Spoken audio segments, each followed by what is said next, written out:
dëgër këcc góor luñ ci bëgg dëgër këcc benn produit la boo xam ni c'est à base de plantes et de miel amul benn effet secondaire amul góob bu weex waaye da ngay toj sa monde de waaye bëccëg ak xaaji guddi foo toll di dëgër këcc day lay dolli kattan dolli la doole ba pare dëgëral la këcc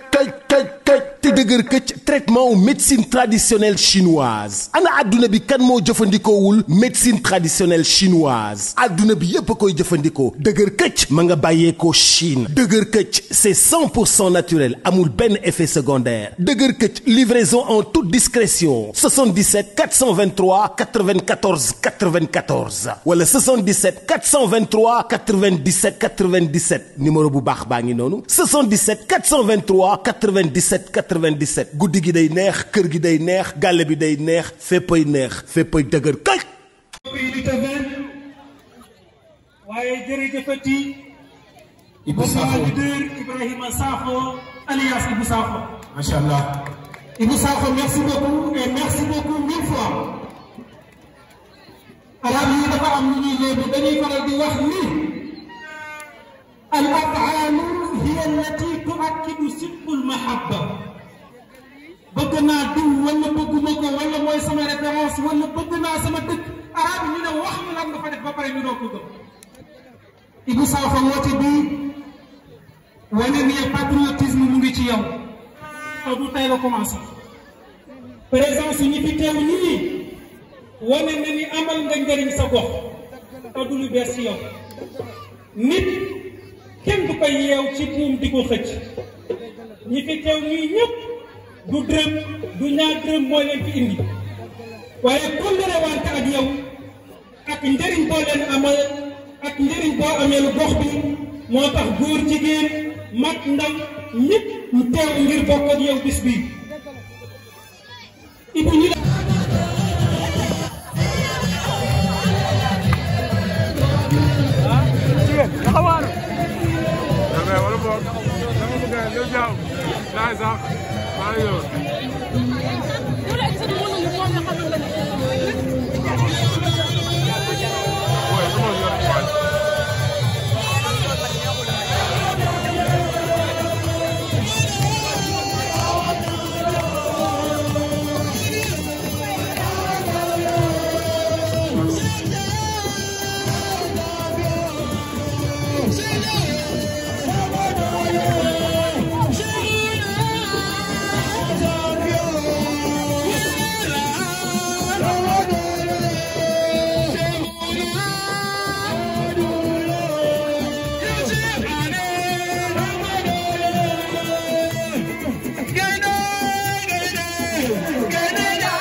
Wow.